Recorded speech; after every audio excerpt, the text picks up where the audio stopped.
Breaking news Karimnagar జిల్లా చొప్పదండిలో దారుణం జరిగింది. ఇంటర్ బాలికపై 4 యువకులు అత్యాచారానికి పాల్పడ్డారు. నిందితులను పోలీసులు అరెస్ట్ చేశారు. పోక్సో చట్టం కింద కేసు నమోదు చేసి వారిని అరెస్ట్ చేశారు. అమ్మాయికి చొప్పదండి యువకుడికి ఇన్స్టాగ్రామ్లో పరిచయం ఏర్పడింది. ప్రేమ పేరుతో ట్రాప్ చేసి ఏకాంతంగా గడిపాడు. ఆ తర్వాత ఫోటోలు చూపించి ఆ యువతిని బ్లాక్మెయిల్ చేశాడు. విషయం ఫ్రెండ్స్కు చెప్పడంతో అమ్మాయిపై కన్నేసిన మరో 3 యువకులు 2 సంవత్సరాలుగా అమ్మాయిపై అత్యాచారానికి పాల్పడుతున్నారు. 4 యువకులు కూడా ఈ దారుణానికి పాల్పడ్డారు, ఈ దుర్మార్గానికి పాల్పడ్డారు. విషయం తెలియడంతో పోలీసులను ఆశ్రయించింది బాధిత కుటుంబం. గ్యాంగ్ రేప్లో 4 ఉన్నారా, ఇంకెవరైనా ఉన్నారా అనే విషయంపై పోలీసులు విచారణ చేస్తున్నారు. ఇంటర్ బాలికపై, ఒక మైనర్ బాలికపై అత్యాచారానికి పాల్పడ్డాడు. ఇన్స్టాగ్రామ్లో పరిచయం ఏర్పడింది ఒక యువకుడితో. ఆ యువకుడు అమ్మాయితో చనువుగా ప్రవర్తించాడు. చనువుగా ఉన్న ఫోటోలను చూపించి బ్లాక్మెయిల్ చేశాడు. తన స్నేహితులతో కలిసి 2 సంవత్సరాలుగా అత్యాచారానికి పాల్పడిన దారుణమైన దుర్మార్గమైన ఉదంతం చోటు చేసుకుంది. 4 కూడా ప్రస్తుతం పోలీసులు అరెస్ట్ చేశారు. పోక్సో చట్టం కింద కేసు నమోదు చేసి మా ప్రతినిధి చంద్రశేఖర్తో మాట్లాడదాం. చంద్రశేఖర్, ఈ దారుణ ఘటనపై పోలీసులు ఎటువంటి కేసులు నమోదు చేశారు? అసలు ఈ ఘటనని ఎలా చూడాలి? ఆ యువకులు ఎవరు అసలు? Rohit, thank you Rohit. ఒక మైనర్ బాలిక మీద సోషల్ మీడియా వేదికగా, ముఖ్యంగా ఇన్స్టాగ్రామ్ గా వేదికగా పరిచయం పెంచుకొని మెల్లమెల్లగా దగ్గరయ్యారు. క్లోజ్ అయిన తర్వాత శారీరకంగా లొంగపరుచుకున్నాడు. దానికి సంబంధించినటువంటి వీడియోలు, చిత్రాలను దగ్గర పెట్టుకొని బ్లాక్ మెయిల్ చేశారు. గత 2 సంవత్సరాల నుంచి కూడా వేధింపులకు గురి చేస్తూ తన మిత్రులతో ఈ విషయాన్ని పంచుకున్నారు. మీరు మాకు సహకరించాలి, లేదంటే ఇది బయట వైరల్ చేస్తామని చెప్పేసి బెదిరింపులకు పాల్పడ్డారు. 4 యువకులు అత్యాచారం పాల్పడ్డారు.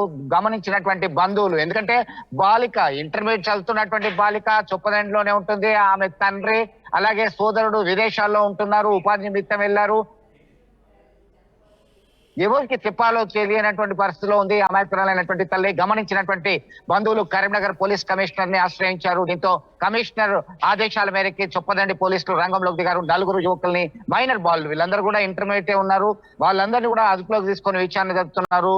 Prevention of children sexual abusement act 2012 ప్రకారం ఏదైతే పోక్సో చట్టం ఉందో, పోక్సో చట్టం మీద దాని కింద కేసు నమోదు చేశారు, విచారణ జరిపారు. వీరు 4 ఉన్నారా, ఇంకా ఉన్నారా అనేటువంటి కోణంలో పోలీసులు విచారణ జరుపుతున్నారు.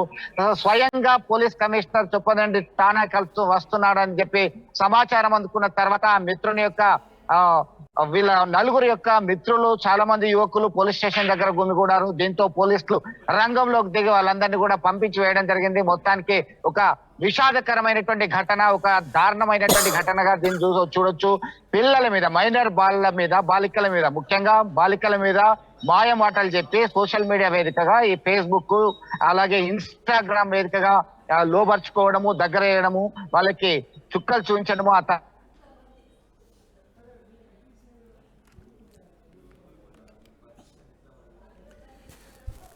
కరీంనగర్ జిల్లా చొప్పదండిలో దారుణం చోటు చేసుకుంది. ఇంటర్ బాలికపై, మైనర్ బాలికపై 4 యువకులు అత్యాచారానికి పాల్పడ్డారు. నిందితులను పోలీసులు అరెస్ట్ చేశారు. పోక్సో చట్టం కింద కేసు నమోదు చేసి వారిని అదుపులోకి తీసుకున్నారు. అమ్మాయికి చొప్పదండి యువకుడికి ఇన్స్టాగ్రామ్లో పరిచయం ఏర్పడింది. ప్రేమ పేరుతో ట్రాప్ చేశాడు, ఏకాంతంగా గడిపారు. ఆ ఫోటోలను తీసుకున్నాడు. ఆ ఫోటోలను ఫ్రెండ్స్కి చూపించాడు. ఫ్రెండ్స్కి చూపించడంతో అతని స్నేహితులు మరో 3 కూడా ఆ అమ్మాయిపై కన్నేశారు. 2 సంవత్సరాలుగా ఆ అమ్మాయిపై 4 యువకులు అత్యాచారానికి పాల్పడతారు. ప్రస్తుతం ఆ యువతి ఇంటర్మీడియట్ చదువుతోంది. అంటే ఆ యువతిపై 10వ తరగతి చదువుతున్నప్పటి నుంచే ఆ యువకుడు కన్నేశాడు, ఆ యువతిని ట్రాప్ చేశాడు. అతను ఆమెపై అత్యాచారం చేయడమే కాకుండా తన స్నేహితులను కూడా ఉసుగొల్పి తన స్నేహితులతో కూడా ఈ దుర్మార్గానికి పాల్పడ్డాడు. ఈ విషయాన్ని గమనించిన ఆ బాలిక పేరెంట్స్ పోలీసులకు ఫిర్యాదు చేయడంతో పోలీసులు ఆ 4 అదుపులోకి తీసుకున్నారు.